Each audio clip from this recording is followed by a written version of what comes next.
still getting used to the fact that we got something on tonight. There. Now can you hear me? When I was here 25 years ago, we didn't have electricity in the church, so this is a real change for me. You've changed a lot over the past quarter century. It was back in 1987. I was here in Texas in the construction business. I lived here in San Antonio. I was mostly working as a subcontractor in Fair Oaks Ranch and Dominion. So I was involved in all the growth that I now get lost in as I travel around San Antonio. But I've also been attending Alamo Heights Church for the past 3 years. Now I have to tell you a story. I have to give you a confession. My involvement here was at best rather tenuous because I was still struggling in my faith. And you know, Richard demands a whole lot of you. He doesn't give you faith light. He doesn't give you worship light. So I was on the spot more than once. But I was struggling in my faith, but mostly what I had a struggle with were what I called all those mundane rituals, some of which we just went through. All those church rituals that had nothing to do with the real reason for church. And that was a good sermon that could teach me and make me feel better. And I wanted to just tolerate the rest to get to the sermon because Richard always gave me challenging sermons. And much of my newfound faith was due to Richard's thought-provoking and challenging sermons. So I had little time for what I call distractions in worship. In fact, Ginny and I were laughing about it because she reminded me of some of the sins that I committed while I was here. When you stood, I sat. And when you sang, I silenced, just to prove a point. But I will tell you that there were a group of men here who loved me in spite of my, shall we say, idiosyncrasies. And they welcomed me. But I was sitting in the pew one Sunday morning just like this, and I was waiting for Richard to enter the pulpit because I wanted the teaching. But I looked around and there was no Richard. All I saw instead was some pompous seminary president, Dr. Jack Stotts, who was going to preach instead, a seminary president. Now, normally that's a perfectly good reason to beat it out the back door. Because we had a plan in place among my circle that if Richard wasn't preaching, we would head out for house church. And we would have it all set up and meet at somebody's house over wine and cheese and good conversation. Then we could justify our mornings. But the trouble was, I happened to be in the middle of the pew and I got stuck. So I dug down into the pew for what I knew to be an obtuse treatise on theological minutia that only a seminary president could think was important and had no bearing in the real world. So Dr. Stotts rose to the pulpit with all his academic pomp and grandeur, and I just slouched down in the pew, and I grabbed a bulletin, and I started penciling out my floor plans for the house that I wanted to build in Fair Oaks on some land that we owned.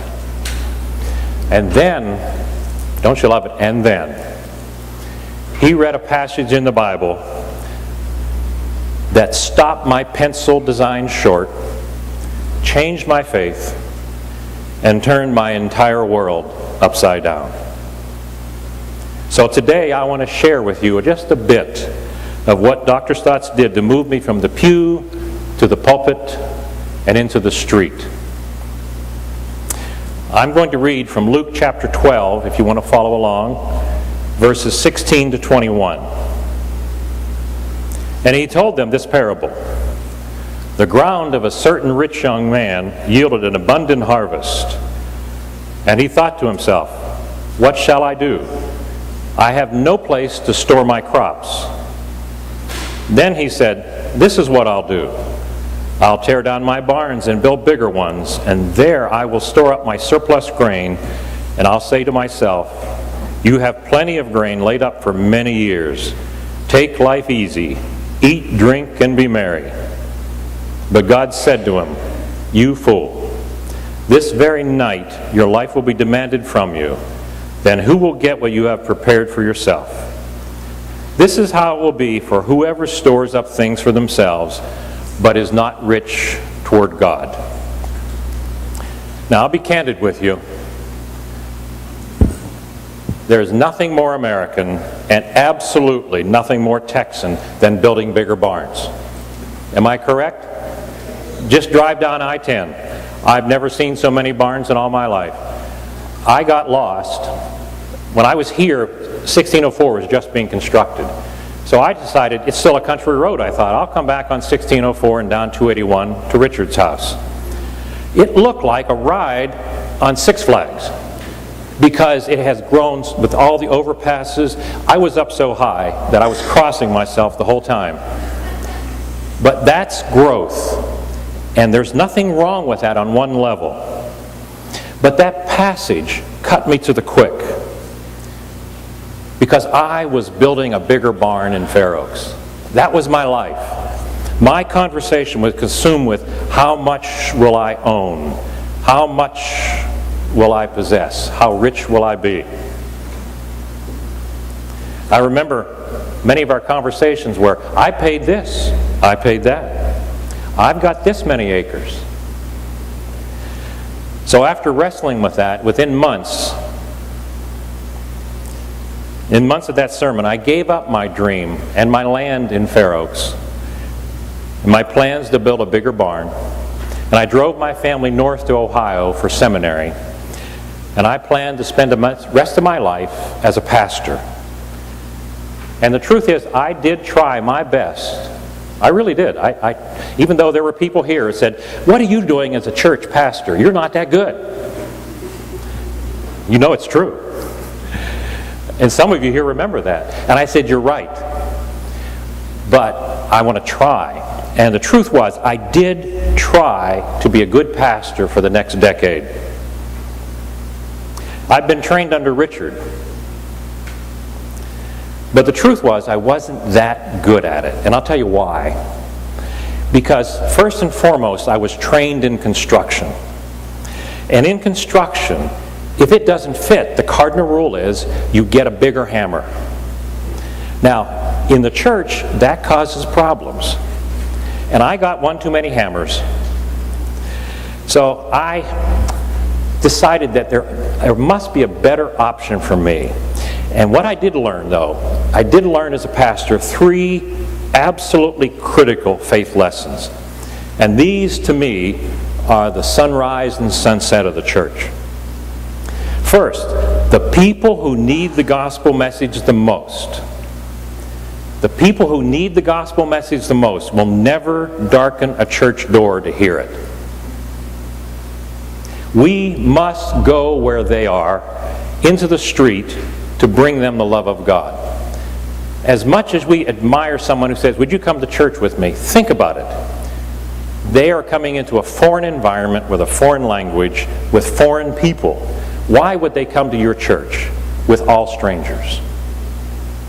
Second, we must communicate the love in a way that they can understand, and that is done through tangible acts of kindness. Tangible acts of care, just like the men in this church did with me when I was barely civilized.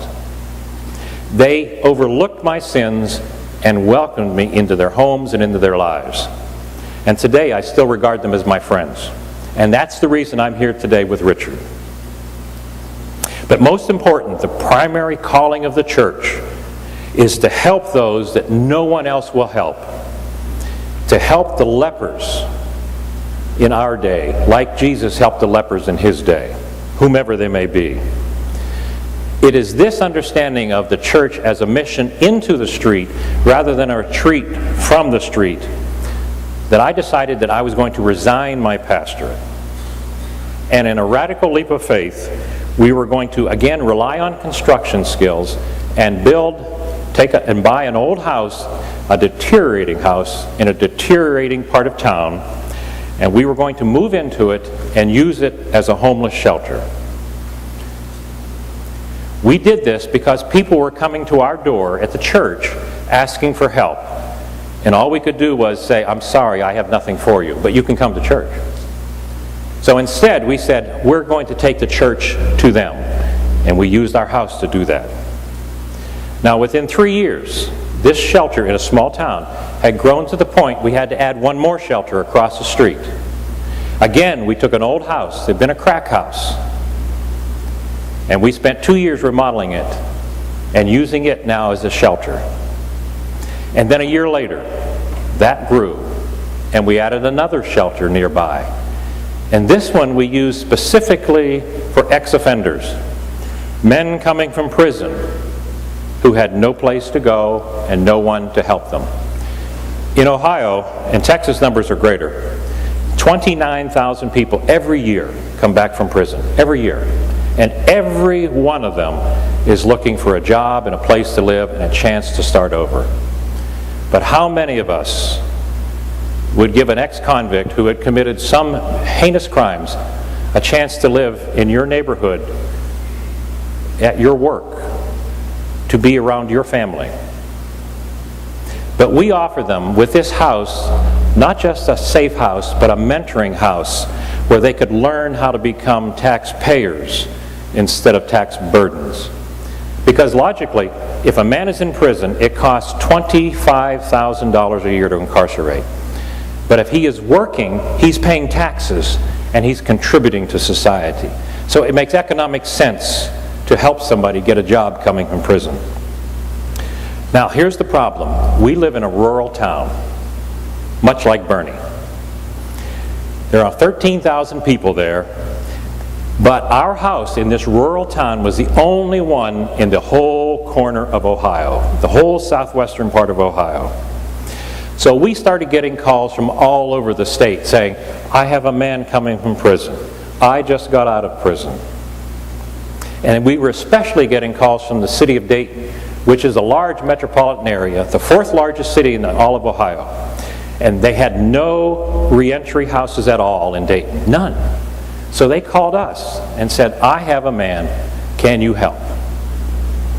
So what we did was, we bought a house in Dayton. So I moved our operation and expanded it from the country into the heart of Dayton, which is much like going into downtown San Antonio. And we bought a house and said, that'll be enough. But the need was so great, and people kept coming and coming and coming, that within 2 years we had opened 6 houses in Dayton. 6 houses in Dayton. That gave us 12 houses in all. Within 5 years we had grown from nothing to 12 houses. And here we've sheltered and mentored more than 1,000 people. Now I have to tell you, we had this with no money. The money was never there, but it was always there. So when we sit down and say, how are we going to do it? We always say, we'll figure it out as we go along. We will figure it out, and God has always, always, always provided. Now, that's the sanitized version. That's the sociology. If that's what you want, we can stop right there. But if you want to hear the real story is in the adult version. So anybody who is unprepared for that, you can leave now. Because ministry is dirty, ministry is messy, ministry is difficult. But in the end, God always wins. For the past 12 years, we have taken an inordinate amount of criticism from our neighbors, from City Hall, from the police department, from people within the church, from people who were convinced that we were the devil's advocate. We have taken all of this because many of our residents in our homes are not just men from prison, but they are registered sex offenders. And I know when I say that, I can feel the room turn cold. Because there is no class of person, no offense that is more reviled in our culture than that. And I agree with you. They are modern day lepers. But in the United States, there are 700,000 registered sex offenders. And they all want to start over. But here's the important part. As a Christian, as part of the Church of Christ, We believe there is no hierarchy of sin.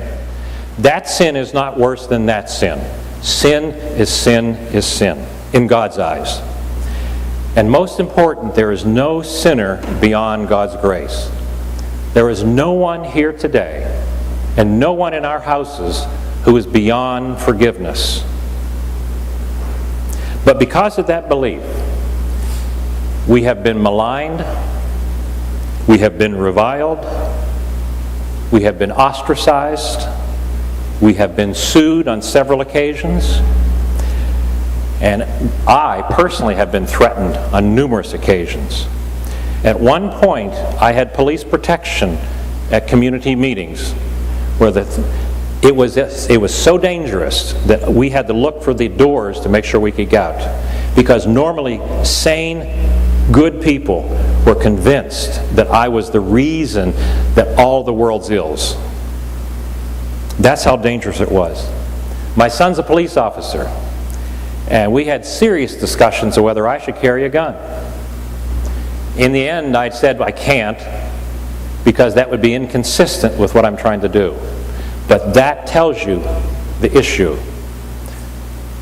At one point, there was never a day, never a street corner, that I didn't look over my shoulder thinking this would be it when that car came by. So here's the question. I'm no martyr, trust me. I would much prefer living in a cabin somewhere out in Kerrville area, away from people. In fact, that's where I'm staying now, because I want to be where it's quiet. I don't want this conflict. I don't want to do this, Lord. So that begs the question, then why do you do it?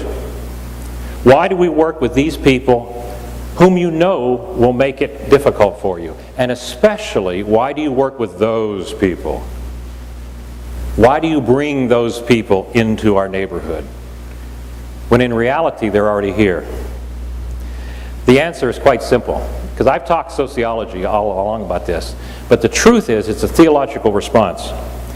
If we are serious about following Christ, we do not get to pick and choose whom we help. We do not get to say, I like you, I will help you because you're like me. You're a nice person. The truth is, the church is the help of last resort. We are there when nobody else is there. We do the job that nobody can or is willing to do. That's why we are the church. We are the hands and feet of God.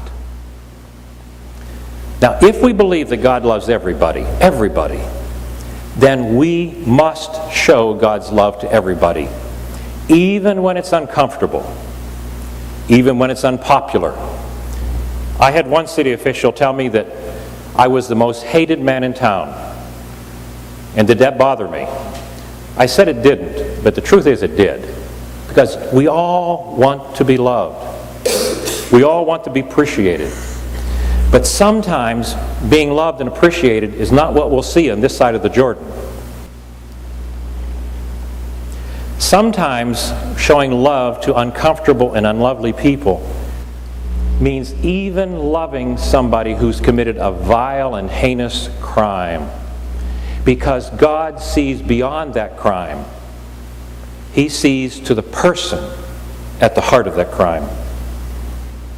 If we do not do that, if we did not do that, that would deny everything we said we believe. And that would have made a hypocrite out of us and out of the church. See, as Christians, do we not have a moral responsibility, even a spiritual obligation, to help those who cannot help themselves? Especially, this is where it's hard, especially those at the bottom of society. Lepers. We don't have lepers physically today, but we do have lepers sociologically. We have people we just don't like. And they walk up and down Broadway. We have those whom no one else will help. And we, many times, do not even recognize they're worthy of help. Those are the ones the church must reach out to. And that's why I believe our church has had, and our ministry has had so much conflict. even within the church. I've had many a pastor distance himself, saying that he can't support us because it's uncomfortable. It might cost him his job. Because our ministry asks, it even shouts the question, are there some sins that are beyond God's grace? Are there some sins that are beyond forgiveness? Now, if I went around this church, every one of you would say, no, doctrinally, God can forgive every sin. But here's the rub. In practice, do we, even we in the church, do we deny grace to sinners who are outside our comfort zone? I'm most comfortable in Alamo Heights area because you are like me. I aspire to be like you. But the truth is that I'm working in an area where not only they're not like me physically, it's predominantly black. I'm working in an area where it's predominantly uneducated, predominantly crime-ridden. I'm working in an area where on 9 o'clock in the morning I had a woman ask me for a ride. Turns out she's a prostitute. And that was her euphemism for, do you want service? I had no idea what she was talking about. This is the world in which the church is most needed. Not to condemn her, not to condemn them, but to love them where they are as God loves them. And that's hard. It's hard for me, it's hard for all of us. For a decade, when I was a minister in the church, and we had these lovely rural churches, and I was considered to be the person you call on at funerals, the person you call on at weddings, the one you lead in prayer at church socials. I was the good guy. But mostly I was a good teacher. I loved to teach. And people would often say, I love your sermons, Pastor. But the truth is, I think my best sermons now are the ones where I say nothing, including today, by the way. When I say nothing but just show the love of God, then my sermons are speaking much, much louder. When I meet people who are hurting, when I accept them where they are, regardless of what sin they've committed, especially people outside my comfort zone. The truth is that it's very easy to put a bumper sticker on your car and say John 3:16. And everybody knows that you're a believer. Or to put something that says, come with me to church on Sunday. I go to Alamo Heights Presbyterian. There's nothing wrong with that. But the truth is that we were not called to speak for God. We were called to be His hands and feet. And that means to show, not tell, but to show the love of God in tangible ways, especially to people who have never seen or felt the love of God. When someone feels accepted for the first time, it's like a wave of fresh air that comes over the room, and they feel like, I've never known that I was okay. See, it's been 25 years since I left Alamo Heights Presbyterian Church. 25 years since I quit building bigger barns. But the truth is, here's the irony. I'm still building bigger barns. In fact, they're even bigger than I used to when I was in Texas. But no longer are they luxury homes in Fair Oaks or Dominion. And they're not for people who could afford to live there or anywhere. The homes that I'm building now are salvaged from the demolition ball in a deteriorating part of town. Most of our homes are surrounded by deteriorating homes, boarded up homes. On any given day, you'll find crimes committed all around our houses. But this is where the people are who need us. And most important, our barns are no longer buildings, they are people. And what I want to do, I want to share with you about one of our barns. Jason was a fellow who came to us. He was 34 years old when he came to our house because he'd just gotten out of prison for the second time. And he had no home. Family wouldn't take him back. No family. Nowhere to go. And if you come out of prison and you do not have a place to sleep, you can be in violation of your parole conditions, and you can go back to prison simply for being homeless. He had 24 hours to find a place to live and to report to his parole officer where he was living. It's impossible. So he came to us, and he stayed at our house. But I'll be honest, we can open a house to somebody, but it's hard for somebody to trust us. Because in prison, trust is a liability. Trust can cost you your life. So Jason was very careful not to let us see the real Jason. But there was something about him that we thought he was really trying to make it. The problem was he had an 11th grade education, he had a prison record, and he was a registered sex offender. So it's almost impossible for him to get a break anywhere. But over the next couple months, as he learned to trust us, we spent time with him, we talked with him. We found one thing that is so common with the people we deal with. Jason was more than his crime. He was more than his prison number, and he was more than a leper. Jason was a real person. And the truth was, he was a nice person, but he was a broken person. He simply did not know what to do. So we helped him get a job in a local restaurant. And there was conflict with one of the employees. We helped him work through it. And then when he moved from our house, he kept his job, got his own place, but sometimes he had no food. So he'd come by and we would give him food from our pantry. But most of the time, he sat on our porch.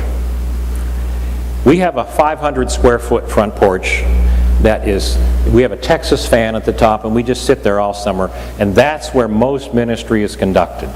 And what we did was we just let him talk. He did the talking, we did the listening for months on end. Then one day he told us that he was dating a girl, and she was pregnant. And one thing I've learned, though, in this ministry is that we have to take people where they are. Because from my worldview, the last thing you should be happy about is having a baby without being married, without having enough money to support you and your family, and not being able to provide a stable home. But from Jason's perspective, this was his definition of love. In his world, this was a family. So we had to take him at that level. But you know the end of the story. A bad economy, an ex-offender, pregnant girlfriend, very little parenting skills for either of them. Their chances were slim to none. And eventually the bottom fell out. And he came to our porch, and he was crying. He said, "I really, really tried." We never once said, "I told you so." All we said was, "How can we help?" And he cried about losing his girlfriend. He cried about losing his daughter. And we cried with him. And the only question he needed, and the only thing we said was, "How can we help you?" And then all the acts of compassion that followed. Eventually, we never asked him. Eventually, Jason started going to church. It was Presbyterian, by the way. I guess that makes it even more meaningful.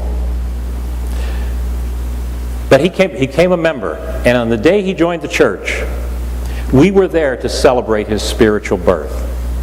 And he was so nervous and so proud. He had one clean shirt, and that's the one he wore. And he still wears it every Sunday.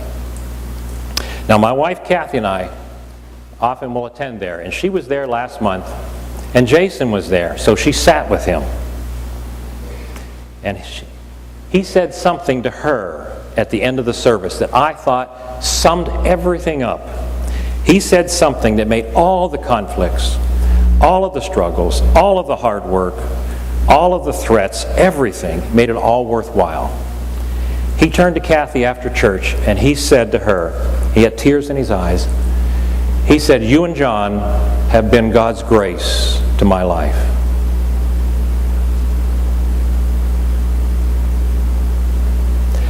I think too often we Americans judge success by things that we can measure or count. When I was building houses here in Texas, it was the size and location of our house.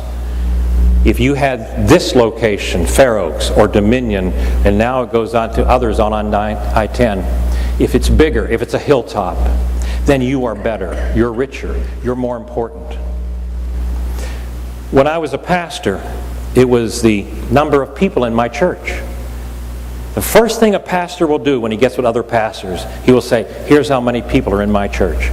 Because it's a way of saying, I'm somehow more important. But now I've learned that with our ministry, with outcast people, with pariahs, with people whom nobody else will talk to, I'm most comfortable and I feel most welcome, and the truth is I feel the richest. Because I have found the definition of success from God's perspective.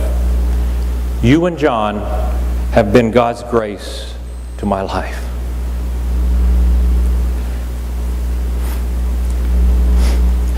So I want to leave you today with this challenge.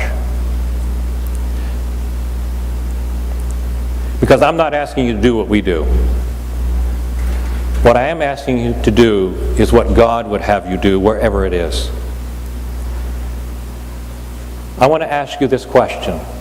How can you today, this week, how can you be God's grace in someone's life, but someone who's outside your comfort zone, someone who makes you uncomfortable, someone who is so awkward and ill-fitted for your world, someone who has never known God's love? Look for them and love them. I guarantee you, it will change you, it will change this church. I'm living proof. I'd like to close with the words of St. James, if I may. What good is it, my brothers and sisters, if someone claims to have faith but has no deeds? Can such faith save them? Suppose a brother or sister is without clothes and daily food. If one of you says to them, go in peace, keep warm and well fed, but does nothing about their physical needs, what good is it? In the same way, faith by itself, if it's not accompanied by action, is dead. As the body without the spirit is dead, so faith without deeds is dead. Father, may the words of my mouth and the meditations of all our hearts be acceptable in thy sight, O Lord, our rock, our strength, and our Redeemer. Amen.